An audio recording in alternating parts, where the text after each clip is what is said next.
The two questions everybody wants to know is, one, when are we going to go back to normal? And two, are we going to go back to normal? Getting replaced by virtual fans and masked flute players is getting kind of old and creepy. So when are we going to go back to normal? Advance the vaccine.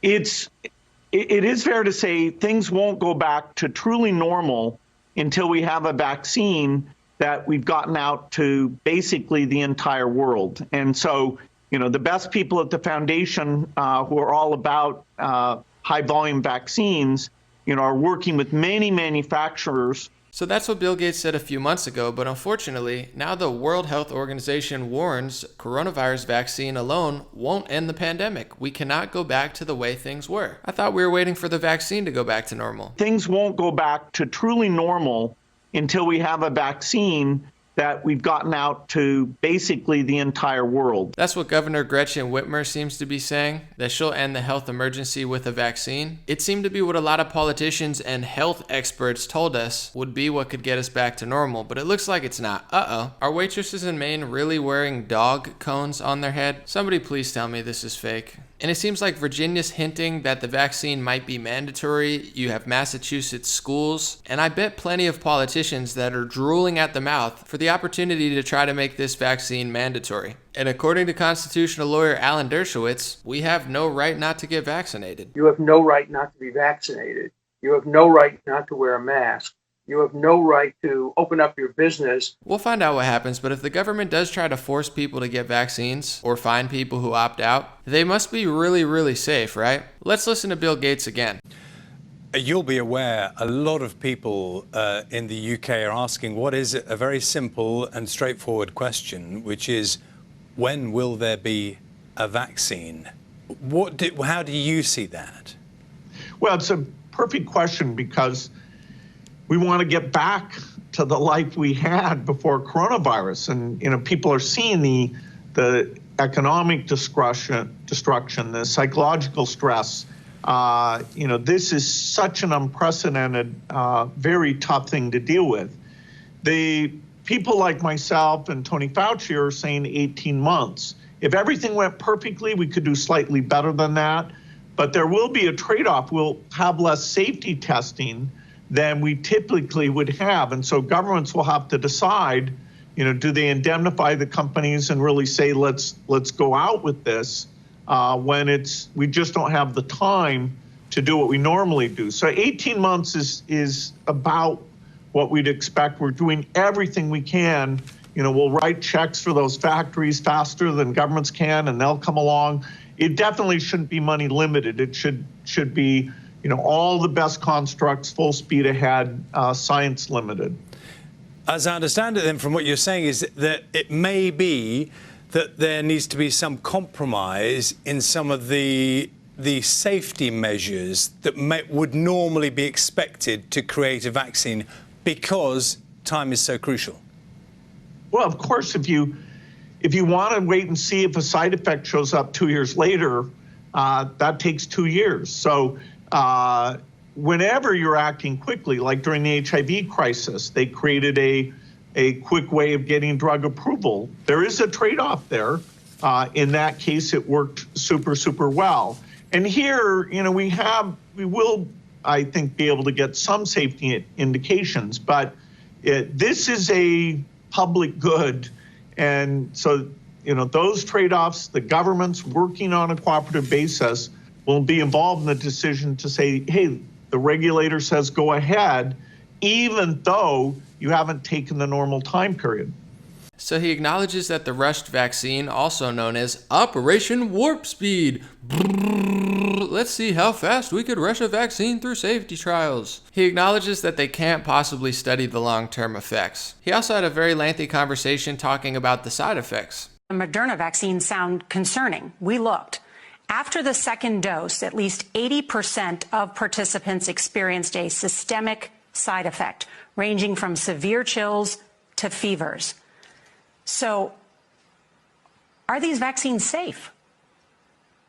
Well, the FDA, not being pressured, will look hard at that. The FDA is the gold standard of regulators, and their current guidance on this if they stick with that, is very, very appropriate. And you know, the side effects were not super severe. That is, it didn't cause permanent health problems for the things there. Moderna did have to go with a fairly high dose, and so to get the antibodies. Some of the other vaccines are able to go with lower doses to get responses that are pretty high, including the J&J and the Pfizer. And so there's a lot of characteristics of these vaccines. It's great that we have multiple of them that are Bill, going out there. And yes, I think you know the data US better than I do. But the data showed that everybody with a high dose had a side effect. Yeah, but some of that is not dramatic, where it's just super painful. But yes, we need to make sure there's not severe side effects. The FDA, I think, will do a good job of that, despite the pressure. How many doses of the vaccine will we need? Well, none of the vaccines at this point appear like they'll work with a single dose. That was the hope at the very beginning. Maybe one of them, particularly in the second generation, won't surprise us. We hope just 2, although in the elderly, sometimes it takes more. And so making sure we have lots of elderly people in the trial will give us that data. And last but not least, he admits they need indemnification in order to go forward with this stuff. The efficacy of vaccines in older people is always a huge challenge. It turns out the flu vaccine isn't that effective in elderly people. Most of the benefit comes from younger people not spreading it because they're vaccinated, and that benefits on a community basis the elderly. Here, we clearly need a vaccine that works in the upper age range because they're most at risk of that. And doing that so that you amp it up so it works in older people and yet you don't have side effects. If we have 1 in 10,000 side effects, that's way more, 700,000 people who will suffer from that. So really understanding the safety at gigantic scale across all age ranges, pregnant, male, female, undernourished, existing comorbidities, it's very, very hard. And that actual decision of, okay, let's go and give this vaccine to the entire world, governments will have to be involved because there will be some risk and indemnification needed before that can be decided on. If you didn't know, indemnification means compensation for harm or loss, which means if you do get a side effect or you do have a bad effect, they're not responsible for it.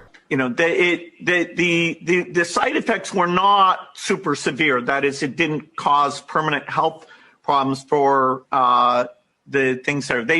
As I understand it, then, from what you're saying, is that it may be that there needs to be some compromise in some of the safety measures that would normally be expected to create a vaccine because time is so crucial.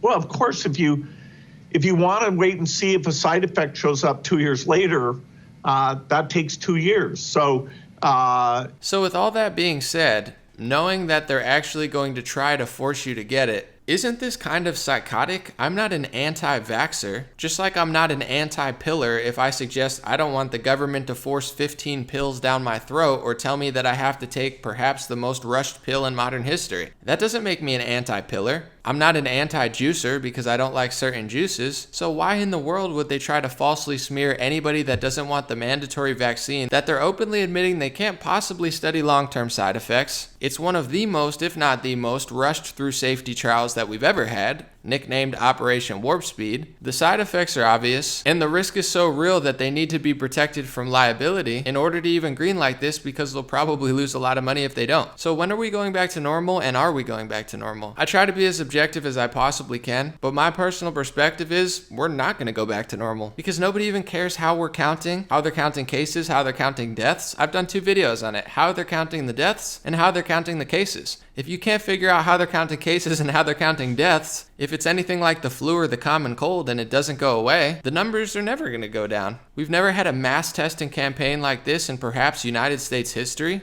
We've never had this much fear mongering. I'm not sure if we've ever counted a death like this. Maybe we have and I don't know, but technically, even if you died of a clear alternate cause, but you had COVID at the same time, it's still listed as a COVID death. So everyone who's listed as a COVID death doesn't mean that that was the cause of the death, but they had COVID at the time of death. I hope that's helpful.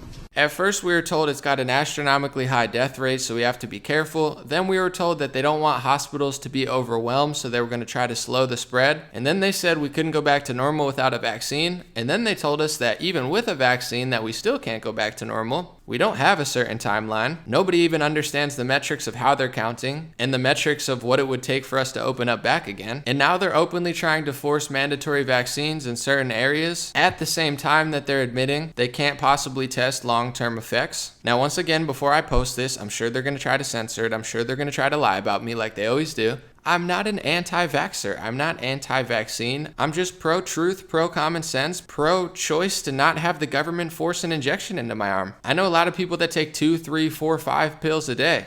I take 0, and I'm very healthy. I haven't been sick in years. I work out. I'm very optimistic. I try to keep a healthy mindset as much as possible. I would love to go to the gym or the sauna, but my state actually closed those, so they're making me less healthy, the government. But I don't want them to force something in my arm, especially something that they're admitting has been rushed perhaps faster than most other products that they put on the market. That's my right. And if it's not my right, then it's going to be my hill to die on, because I'm not going to act like the new normal is normal. It's not. And with what I just showed you in this entire video, I personally believe people should have the option to do what they want. But let me know what you think. As always, God bless you guys. I appreciate you. I have Patreon, I have DonorBox, I have PayPal. I should get my live streams back at the end of this week, since Facebook stole my live streams from me for a message of peace and discussion and never made their wrong right. It's okay. I'll keep crushing good content, and you have a wonderful day. I'll be back with more videos.